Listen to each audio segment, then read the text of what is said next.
Hallelujah, Hallelujah, Hallelujah, Hallelujah.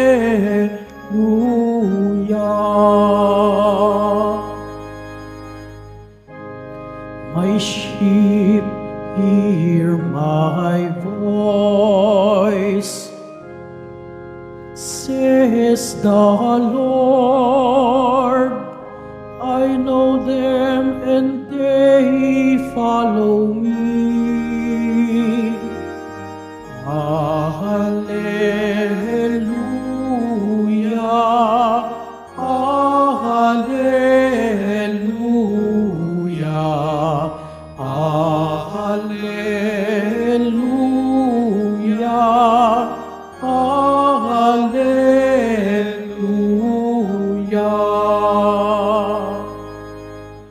The Lord be with you. And with your spirit. A proclamation from the Holy Gospel according to Mark.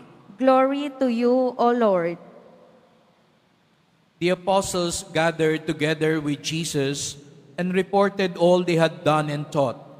He said to them, "Come away by yourselves to a deserted place and rest a while." People were coming and going in great numbers, and they had no opportunity even to eat. So they went off in the boat by themselves to a deserted place. People saw them leaving, and many came to know about it. They hastened there on foot from all the towns and arrived at the place before them. When Jesus disembarked and saw the vast crowd, his heart was moved with pity for them, for they were like sheep without a shepherd. And he began to teach them many things.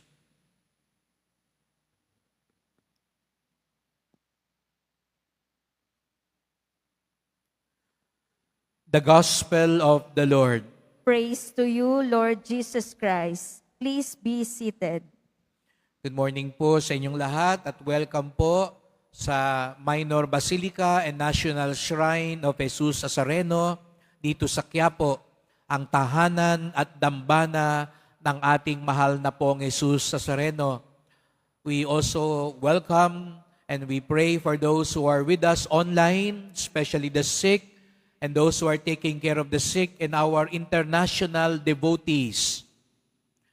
We hold this English Mass, we call this our Pilgrim's Mass, and in a special way, we remember our international brethren. Alam natin, natitiyak ko meron kayong kamag-anak, kaibigan na nasa ibang bansa na hindi na marunong managalog, doon na ipinanganak ang ibang mga apo ninyo. At gusto natin na kahit sa kanila ang debosyon sa Poong Nazareno ay magpatuloy. That's why this English Mass is held for them.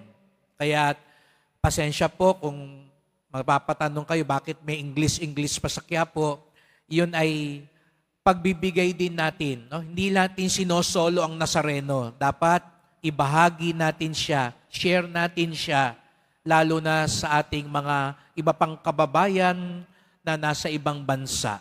Kaya itong misang ito ay para sa kanila din, para sa atin, kasi saan man tayo naroon, tayo ay tinitipon, binabasbasan ng ating mahal na pong Jesus Nazareno. Kaya bigyan natin ng papuri, parangal, pasasalamat at palakpakan natin ang mahal na pong Jesus Nazareno.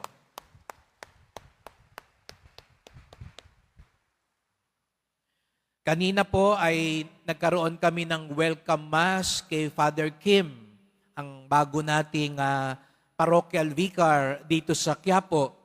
At sabi ko nga po ay medyo may kabalintunaan yata yung paalala at paanyaya ni Jesus Nazareno, sapagkat ang sabi niya sa Ebanghelyo ngayon, "Halika, ilalayo kita sa maraming tao at bibigyan kita ng kaunting pahinga."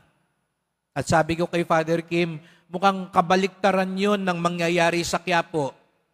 Hindi ka mailalayo sa maraming tao, bagkus dadaling ka sa maraming tao. At hindi siya magkakaroon ng kaunting pahinga dito sa Quiapo, sapagkat sabi ko nga'y maghanda siya sa maraming gawain. Gayunpaman, hindi ito maging hadlang upang makahanap ng lakas sa ating mahal na pong Jesus Nazareno. At sabi ko nga sa kanya, nung kami na lang nag-usap, sa 2 taong ko po dito, yun ang aking naranasan. Mas maraming tao, mas kaunting pahinga. At lalo na itong mga nakalipas na araw, na ang dami. At sabi ko, masanay ka dito sa Quiapo, biglang darating lahat. Walang pasabi-sabi. Wala ka nang magagawa. Sapagkat karugtong ka ng Poong Nazareno. At kapag nakikita ko po kayo mula ng unang araw ng pagdating ko rito, katulad ng nakita ni Jesus Nazareno sa napakaraming tao na parang mga tupang walang pastol.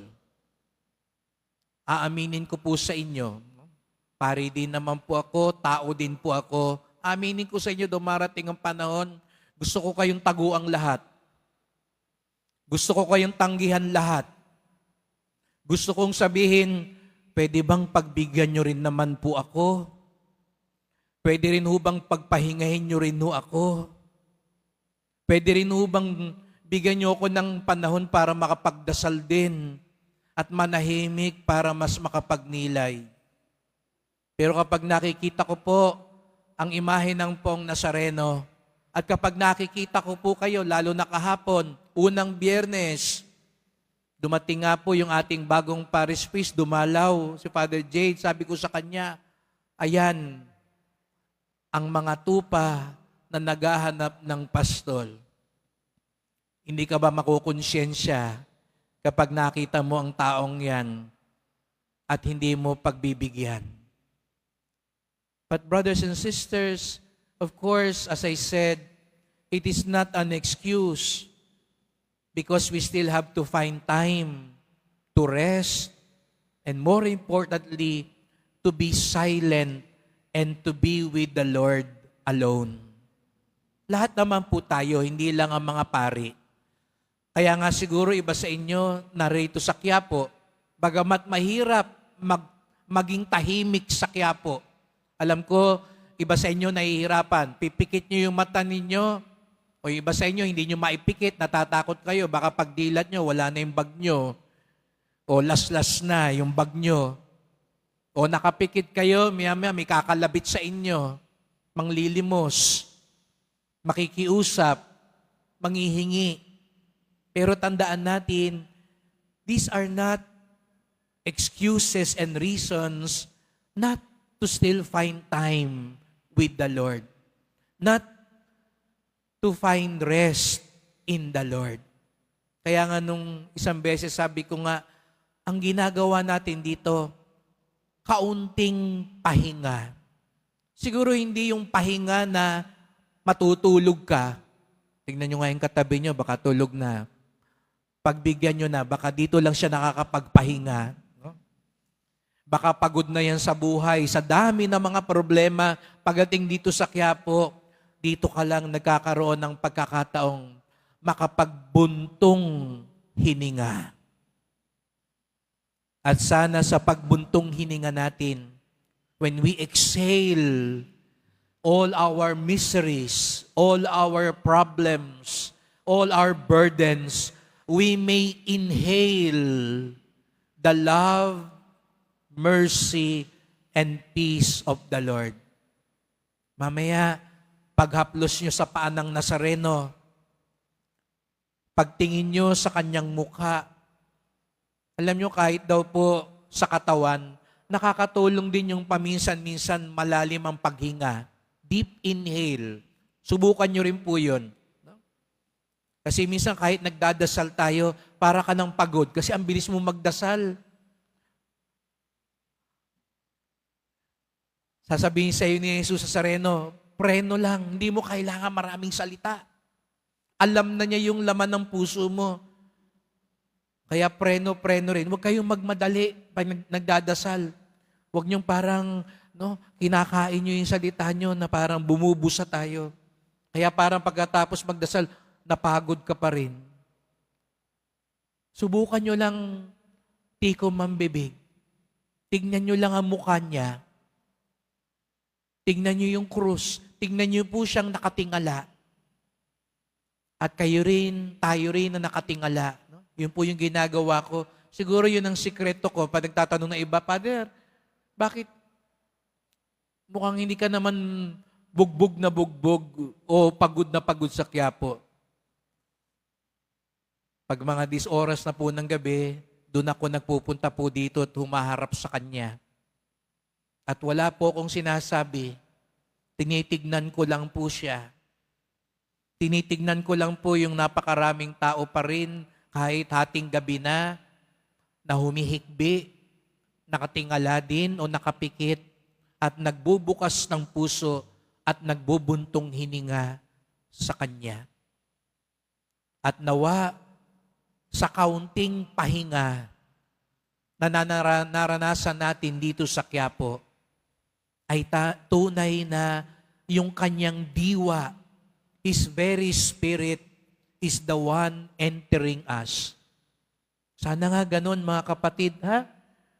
Sana sa pag-exhale natin, sa pagbuntong hininga natin, sana naman yung hininga ni Kristo ang pumasok sa atin.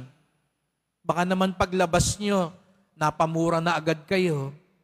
Paglabas natin, pag-uwi sa bahay, pinalo mo na lahat ng tao, hindi nakapasok ang hininga ni Kristo sa iyo. Nag-exhale ka lang dito, hindi ka nag-inhale. Sana lahat tayo maka-inhale. Hindi lang yung katawan natin yung maka-inhale, kundi higit sa lahat yung kaluluwa natin. Kaya mamaya pag nagdasal tayo, come Lord Jesus, enter into my heart. Lord, I find so many burdens. I have so many problems. I have so many questions. But enter into my heart and I will find rest. I will find peace. Kaya nga siguro nga, kaya kahit maingay sa Quiapo, kahit maraming tao dito sa ating dambana, makakatahimik pa rin tayo, makakapahinga pa rin tayo, sapagkat si Jesus Nazareno ang ating lakas at buhay. Lord Jesus, enter into our hearts. We need your peace. We need your light. We need your strength. Even if the cross is heavy, even if there is so much darkness, even if we are so tired and weary, when we look up to you, when we approach you, when we entrust everything to you, when we open our hearts to you, we will find rest and peace. Have mercy on us. Grant us your peace, O Lord.